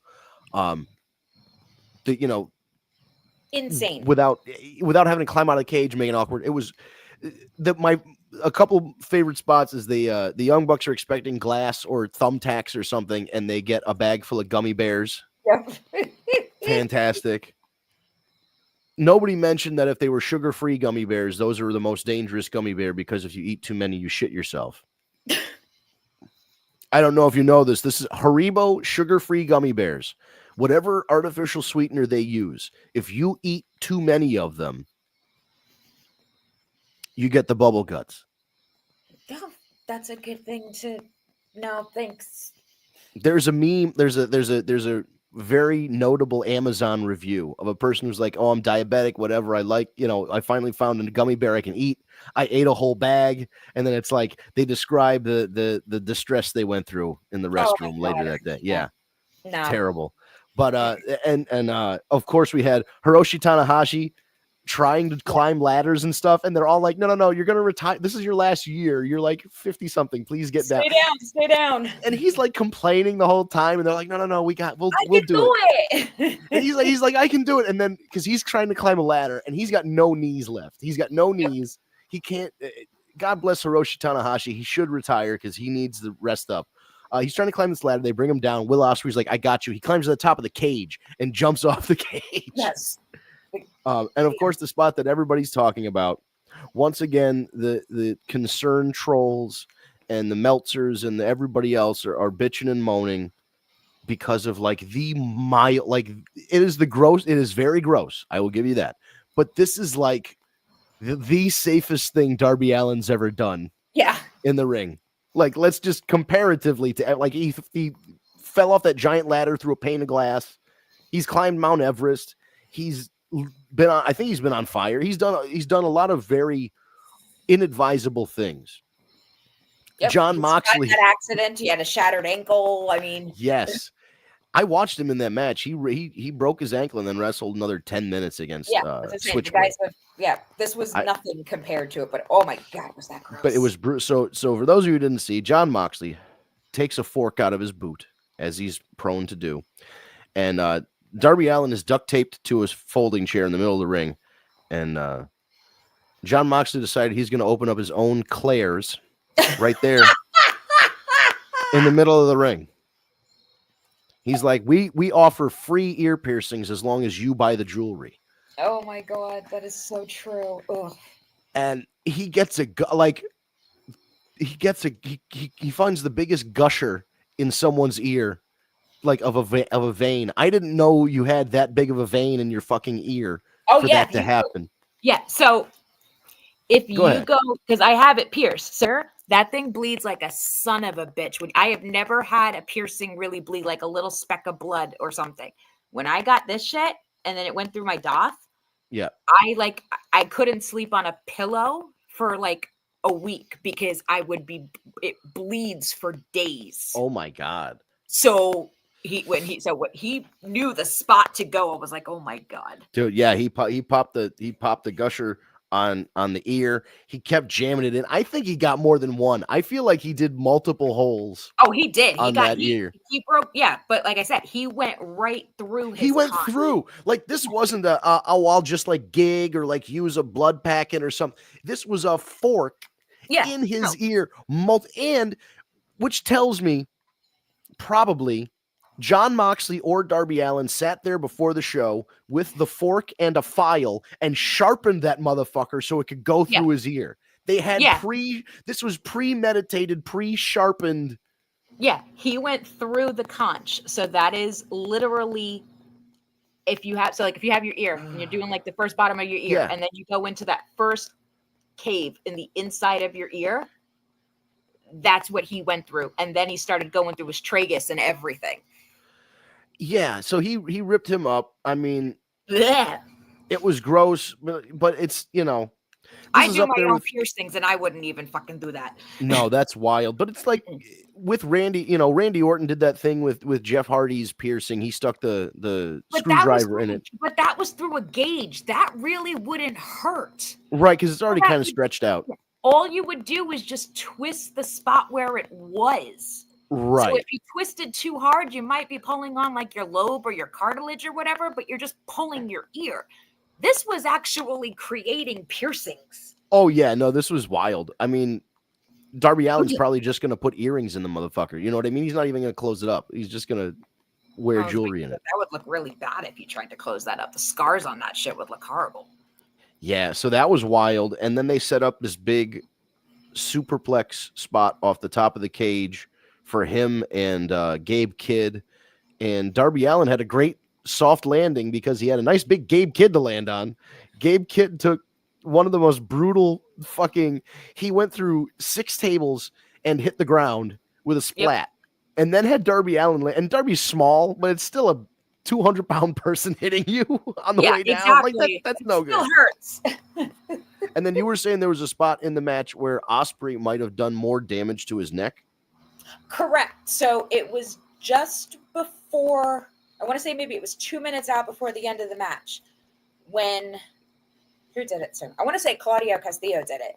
Mm-hmm. He did that almost like the perfect plex suplex. Yeah. As soon as he got it, like Mox turned and looked, it was like, oh fuck. And Claudio was just like, and just stood right up like, and looked at him like, uh-oh. And Ospreay turned over, and that's when Kenny Omega came back in for that minute or whatever. Okay. I don't think that was planned because both the looks on their faces were just like, what the fuck just happened? And Kenny Omega sprinted in a lot faster than he didn't sell that he was beat up. He just sped right in. So I'm like, that didn't go the way I think they planned on that at all. Yeah, and it's weird, you know, Ospreay was cleared to wrestle this match, and he was careful to a point, but I mean, he bled, he jumped off, he wrestled a regular match. He didn't take it easy like some people thought he was. No, not at all. And that I think was the problem because after everything that he had done, a simple move like that is what caused the injury. And it's always the simple move. And that's really the funny thing is the big stunts, because there's so much going on behind them. Those usually aren't the ones that injure you unless you're Mick Foley because you do something fucking stupid. But it's usually like a backdrop. You're running the ropes and you hit, you just like you plant your foot the wrong way. Little things like that. You just mess it like. Yeah, but because there was nothing wrong with the suplex. There was nothing wrong with the landing. Right. It just was too much. It was just one too many bumps on the bump card for sure. Yeah. Remember Randy Orton threw out his shoulder throwing the trash out one time? He separated his shoulder. Mm-hmm. It's stupid shit like that, man. It's just shit like that that'll do it. But like I said, no one's confirmed that yet, but like I rewound that like, oh God, I sound old saying I'm rewinding something. But I replayed it like at least 3 or 4 times because that just did not look right at all. Yeah. That's so. I'm gonna go back and see that too. What's up? How you doing, big dog? How's it going? And so very appropriately we get all the finishers, this, that, and the other thing, the big spots, and to finish the matchup, high fly flow from Hiroshi Tanahashi. He gets the pinfall. He gets the 3 count. He's retiring. A good way to go out. They all celebrate, but then they're like, "We're gonna give you, Will Ospreay his moment." The fans say goodbye. They do the WWE "we're going to play the credits" trick. Yep. And then the Death Riders come back out and blast him, and they lock the cage. And people are like, well, why didn't they climb over? And it's like, well, we've already established that these guys have been through a match where like they don't have the energy to climb over, and like the other people are like poking kendo sticks through and like preventing them. There was a reason they didn't just climb over the cage and try and get them. They just wrestled for fucking 30 minutes. Yeah, but Samoa Joe and them could have climbed. That is true. And if it had a lid on it, it would have made a lot more sense. They tried to play it off because Yuta and Marina were standing there. So it was almost like, well, they didn't want to climb because they knew that those two were there playing defense. But yeah, it could have. Samoa Joe and Marina. I can really see Samoa Joe. Yeah. But it was like they could have, that could have been a little cleaner. But the gist of it was Claudio kept feeding Ospreay to Moxley for Death Rider, and he hit him with like 4 or 5 Death Riders. Yep. And put him out, backboarded him. The medics came out, and the last shot you get of the pay-per-view is Will Ospreay being stretchered off. Yep. So he's, he did the pro wrestling thing. He got written out for a storyline. It's a real injury, but they used the real injury to continue the story that they're telling on TV. Mhm. It's a story that if and when he comes back, they can pick that story up and go Correct. him against Moxley or him against Claudio or whatever. Yep, that's his revenge. Yep. Right, and that's great. It just sucks that he's a young guy. I know. He He's says been it's on such a great run. It's a great run. He's had such a they say he says it's a minor neck surgery, but there's no such thing as minor neck surgery. Yeah. He's like, oh, it's just a little bit of cervical compression. You know what I mean? Just a teeny bit. I think Chris Benoit said the same thing. Yeah, exactly. Yeah, it's so hopefully, and Kurt Angle, Yeah. And Edge and Christian, Yeah. all these guys, but And yeah, Lita, yeah, hopefully this works out, in his favor, and that he can come back. Obviously, you don't come back and do the things you were doing beforehand. He can definitely change up his style. He's put on a lot of weight. He can wrestle like a heavyweight now. He can still do some high flying stuff if he wants, but Yeah. he can really change things up and just be a little bit of a different Will Ospreay when he comes back. Yep. But like you said, he's young enough to adapt that he'll be fine. Yeah. And hopefully he's young enough where even if he has to take time off, he can come. Because like Edge came back after all those years. But Edge was already on the older side of a pro wrestler when he retired the first time. But Edge's injury also had to do with his neck or whatever, though, that it was putting pressure like down on his cervical spine and was doing damage to his arm because it was his arm that originally brought the issue. So he had nerve damage on top of the neck injury. Same thing with Daniel Bryan. Daniel's injury included nerve damage. They haven't said anything, which is like what I was saying, like, Kurt Angle, Chris Benoit, Lita. Right. No one's saying anything about nerve damage. They're talking about that it's just a neck injury, which is not as severe, and it's not a career-ending situation like what happened with Daniel and with Edge. Right. So that's, good news there. Hopefully, he doesn't need to come back right away. Take as much time as he needs. Don't rush it. Or even like Big E's injury, like Big E. Yes. Neck, neck, nerve, and spinal compression. Right. And now correct me if I'm wrong, but Edge, one of the things that gave him the nerve damage was he did a spear to Brodus Clay and just jammed his head into Brodus Clay's giant body. Oh my God. Yeah. So that said, but think of it that way. When you have a stinger, when you press your neck, the stinger automatically goes down to your fingers, your whole arm. So he had a whole compression injury. It's very similar to like what Big E suffered. Like, they say Big E can do something, but Big E shouldn't be wrestling full time or anything like that right now. It's still too fresh. Right. This one is actually very similar almost like the Stone Cold Steve Austin, Owen Hart. I see. Yeah. It's not anything else but the neck. It's not addressing anywhere else. So it's a much easier injury to recover from and come back from. It's just lengthy.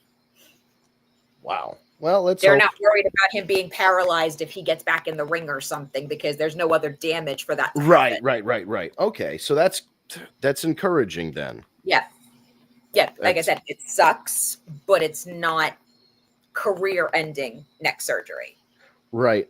And there's kind of been some discussion about, did AEW kind of miss the boat on Will Ospreay? Should they have made him champion sooner and all this other stuff? And I don't think so. They made him the underdog in kind of a way.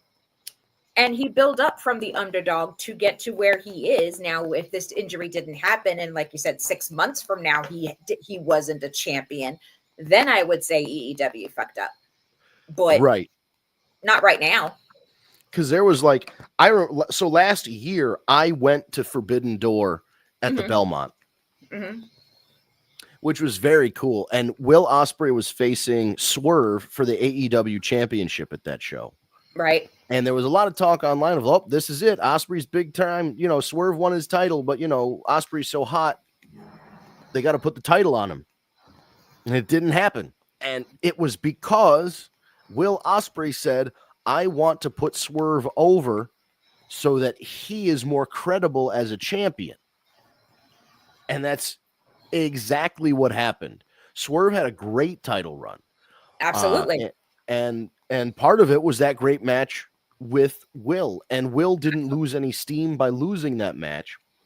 Not at And all. he's been, what do they call it? Continental champion, not the tournament, but the other one, the international champion, whatever the fuck. Champion, yeah.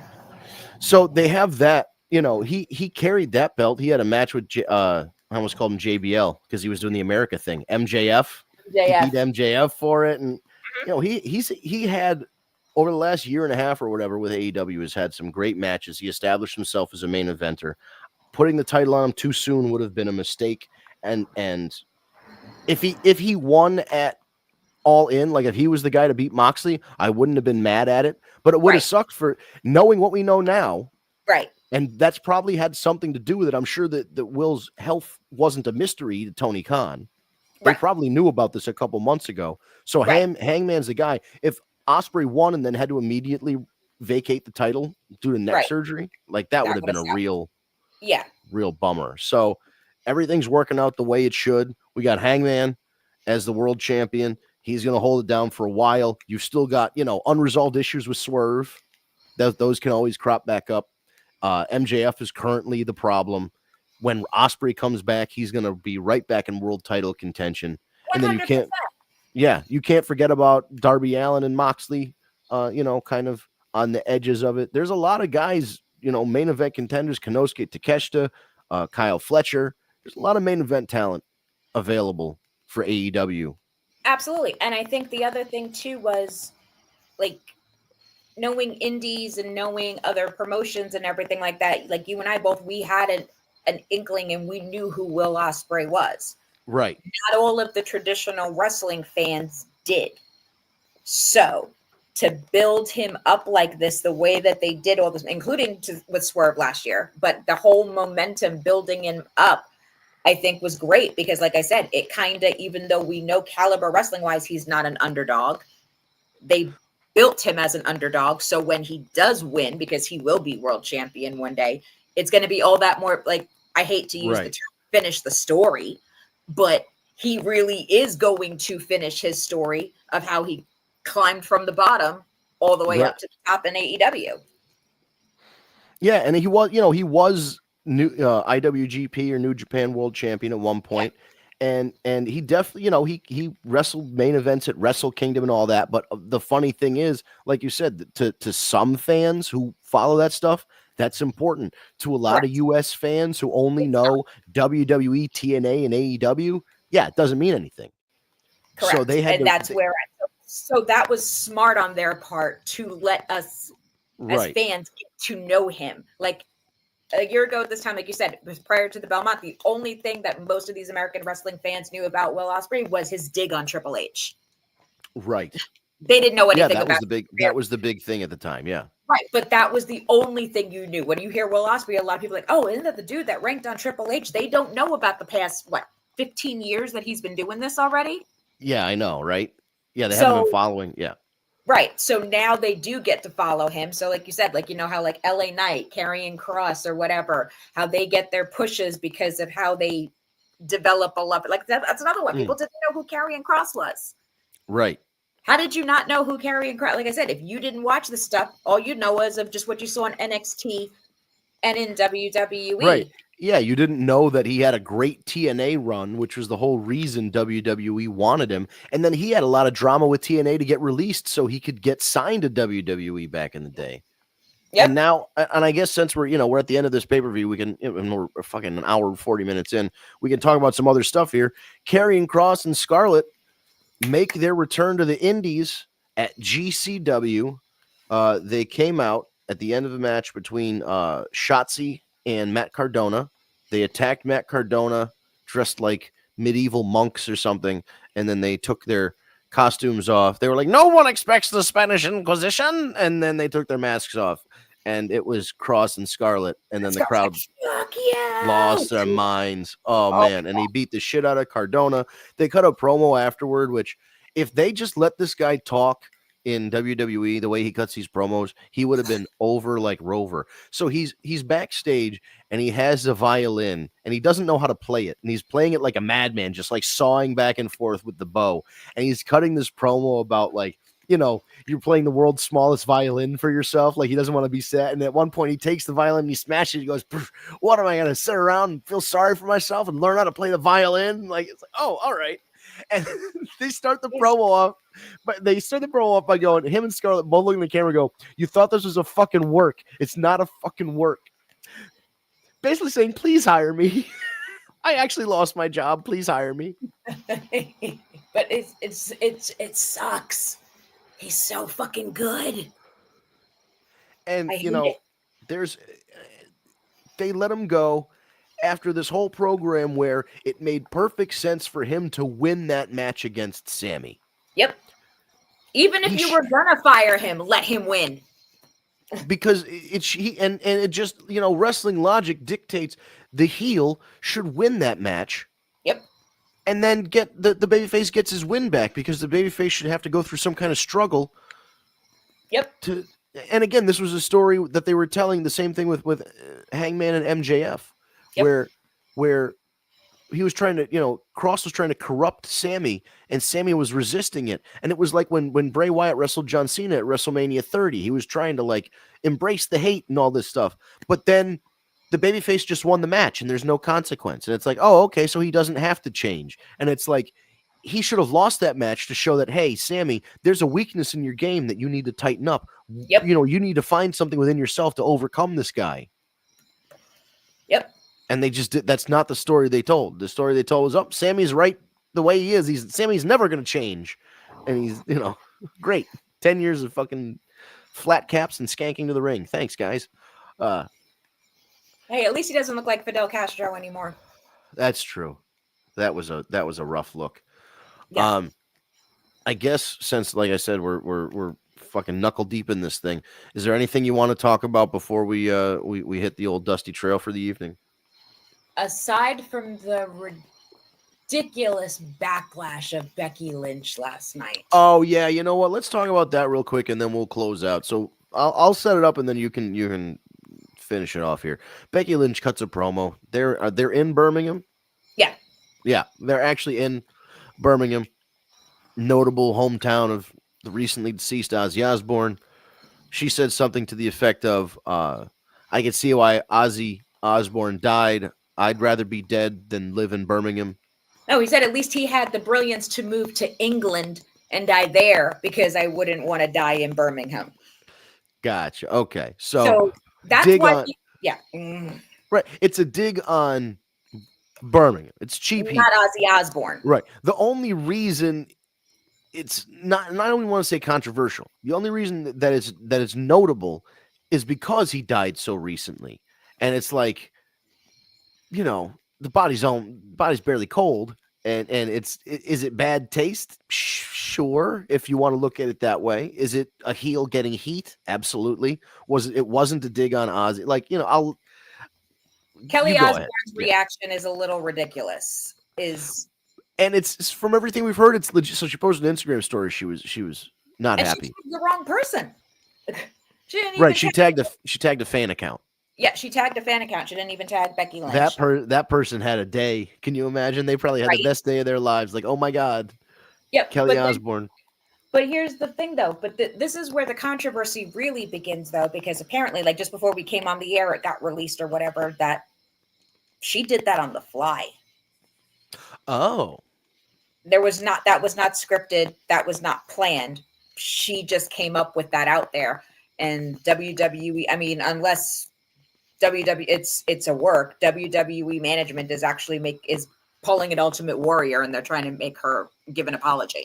Right, and that's what I've heard too. Because I thought initially I saw, I'm like, "Ooh, Kelly Osbourne's mad." Then I thought about it for 30 seconds, and I'm like, "This could just be they've been to he was a guest general manager. He was at Saturday Night's Main Events and WrestleManias and all kinds of. Ozzy was involved in wrestling. Correct. He was always a wrestling fan. Yeah. Right. He knew the nature of the business. So I thought maybe this was Kelly acting fake outraged to sell the to help the story out a little bit. Yeah, but it's not. Everything I've heard, today, just listening to podcasts and reading news reports, that this is all legit heat with the Osbourne family, or at least just Kelly. She's not happy. They might, they're definitely floating an apology. I'm sure they've already done a private one. I don't know if they will end up doing a public one or what it would look like. I don't know if it would be Becky in the ring. I don't know if it would just be like a press release, a social media video. I don't know. Like I said, I don't like. The only thing that I could think of besides the fact of it being because it was too raw or too soon with Ozzy's passing is like how she even said the joke of the line about like, you know, you want to talk about Ireland and England, that battle's been going on for over 800 years. Yeah, she brought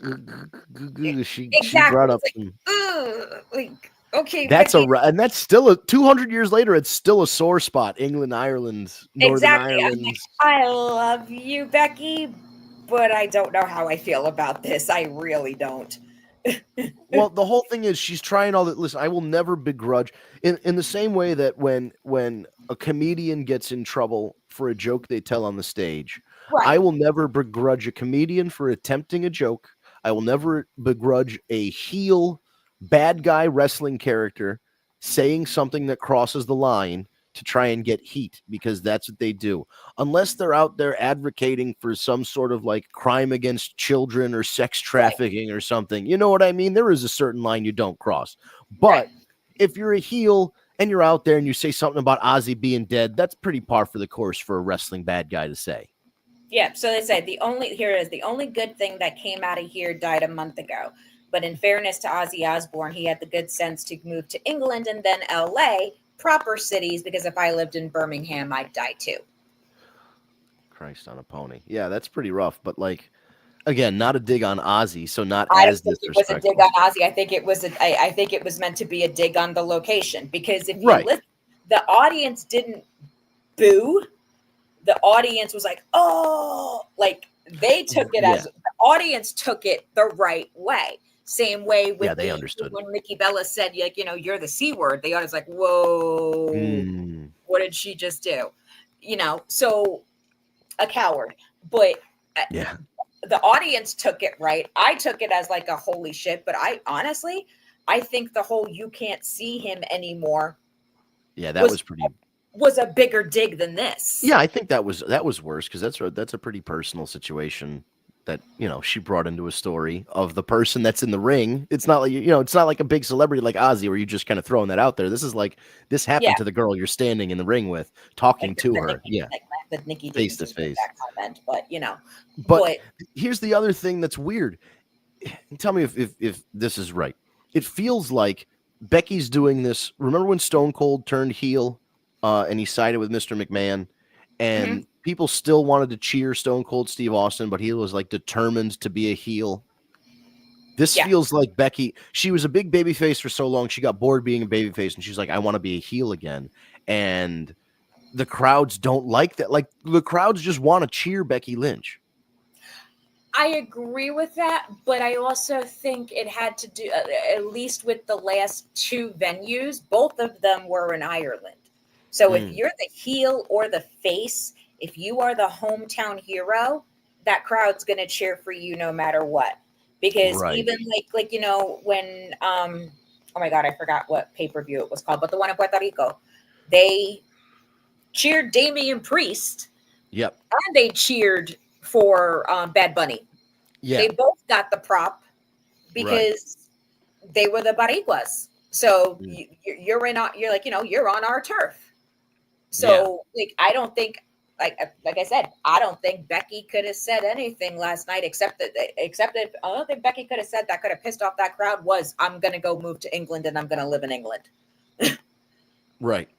Yeah. It's silly. It's just so funny that like, this is the shit we talk about now.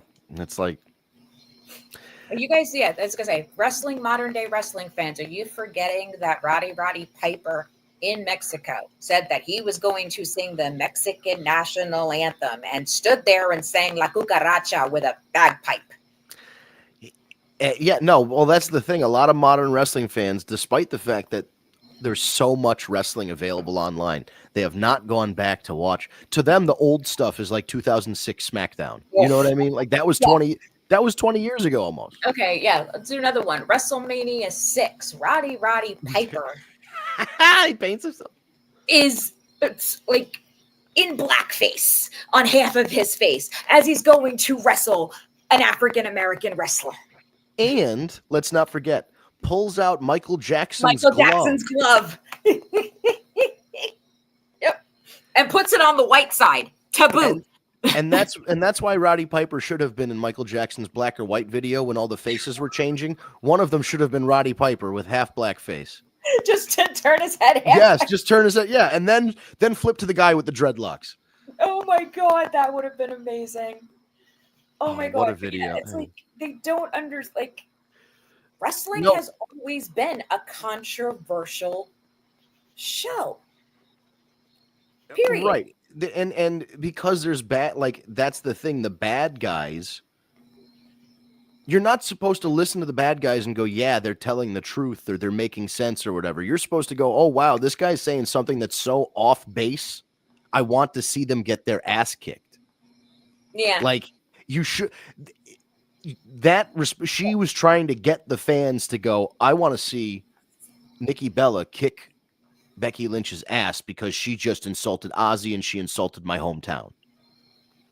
Wrong crowd to make that promotion. Yeah. Wrong crowd to make that promotion then.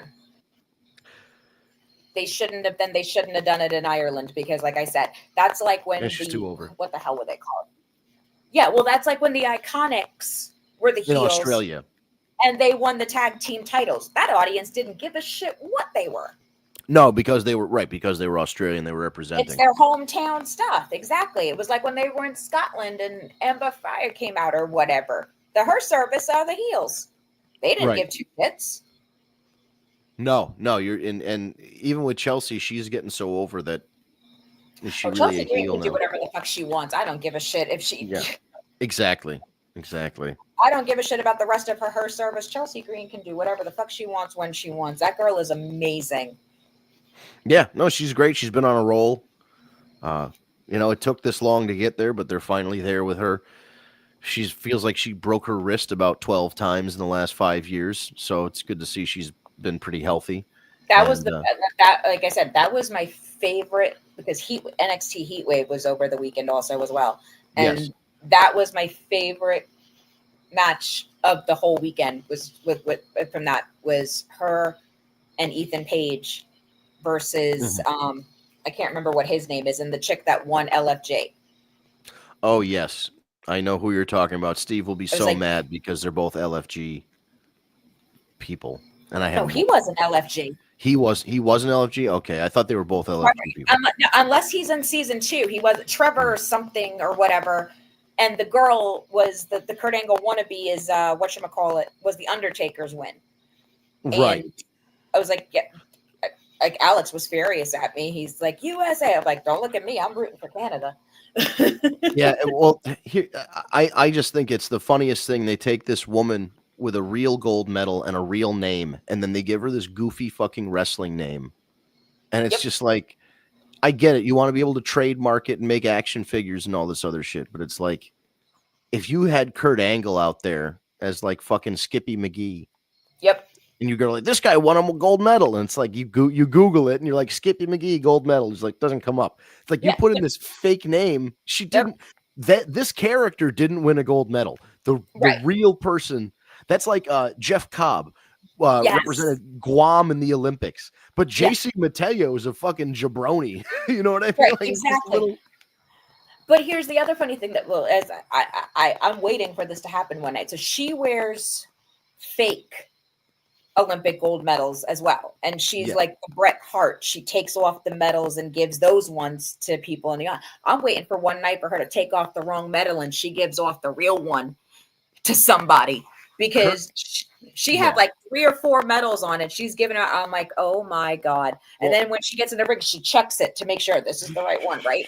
Like, you freaking idiot. You're going to give away your gold medal. At one point, Kurt Angle had replicas made of the Atlanta 96 gold medal. And it was made by a prop house that made it screen accurate. So you could take it out there and people thought it was the real gold medal. And then when The Rock stole it or Stone Cold stole it or whatever, like it wasn't the real gold medal. So I think they need to get her one of those like Legends of the Hidden Temple fucking coins. Like we need to get her. I hope to God it's a fake one mixed with it or whatever, because if she gives out the wrong one night, oh my God, I will pee my pants. And guess what? You will not get that back. That'll be up on fucking eBay. I was just thinking that would be on eBay that night. One of one. 2020 gold medal or whatever. Yeah, it'll be whoever has it will be selling it from the ringside seat and then disappear. Yeah, you're gonna see they'll be taking pictures of it like on the steering wheel. Yeah, exactly. Like eBay has that anonymous post thing. Good luck finding that. Oh my God! Can you imagine? Unbelievable. Yeah, so hopefully she's got it. That's a replica, but if not, she's got to be careful with it's a gold medal, man. Those things are hard to come by. I think we're all set. Anything else we need to go over? I think we're good. I guess see if we have our job security next week after this. I think so. We talked wrestling for I would say 90%. Yeah, that's fair. We went off on a couple tangents, but it was mostly wrestling related. Yep, B team did good tonight. We're not being demoted to the C team. Excellent. That's what I like to hear. Well, with that being said, thank you, everybody, for tuning in. We'll be back next week, 9 p.m. Eastern time for another edition of the War Report After Dark. You can find us on most social media at Tag Me a Date or on Twitter /X, Instagram, Facebook, and YouTube under Tag Me a Date. Just search for that. Hit the follow button and you're following us. For the Facebook page, type Tag Me a Date into the search, hit the thumbs up, that way you like the page, and our live stream will go right into your feed, your main feed on Facebook. And then on YouTube, if you type Tag Me a Date in the search bar, you will find our YouTube channel. Hit the subscribe button and then the notification bell, and we will be we'll send you notifications when we go live. And again, that's 9 p.m. Eastern time. Set your clocks wherever the hell you are. And you can also go back and watch older shows there on the YouTube page. You can go watch last week or go back to a pay-per-view you might have missed. As far as the audio version of the podcast, you can go to your favorite podcast app, Stitcher, SoundCloud, Spotify, Google Play Podcasts, and Apple Podcasts. Look for the search War Report, the War Report, and Tag Me a Date in your search bar. It'll come up the logo that's in the top right corner there that says the War Report. It's all the way up there. I feel like we're on the Brady Bunch. We're looking around, but we've got that logo there, so you know it's us. Just hit that subscribe button on your favorite podcast app. Ryan takes the audio and creates an MP3 and sends it to the podcast app. So all you have to do is subscribe, and then once Ryan uploads it, it goes right into your podcast feed on your iPad or your phone or whatever you're using. And before we go, just want to ask you guys, leave a like on the way out or a share. Make sure you come back next week. Thank you, Tara, for sticking with us for the first hour. My dad really dug the fact that I got a haircut today, I guess. Thank you for tuning in. David Roska, of course, and Ryan in the comments. We'll be back next week for another edition of the War Report After Dark, 9 p.m. Eastern time, right back here, whether you're on YouTube or Facebook or you're listening to the audio podcast. Thank you very much. Once again, positive reviews, likes, shares, all that stuff help us in the algorithm and just help us to get more viewers. So whatever you can do, just hit that little thumbs up button as you close out the stream tonight. We appreciate it. And we'll be back next week. The War Report After Dark. Have a great week, everybody. I'm going to remember I have to hit the button twice this time. One, and then... All right, here we go. We got it. Have a good week, everybody.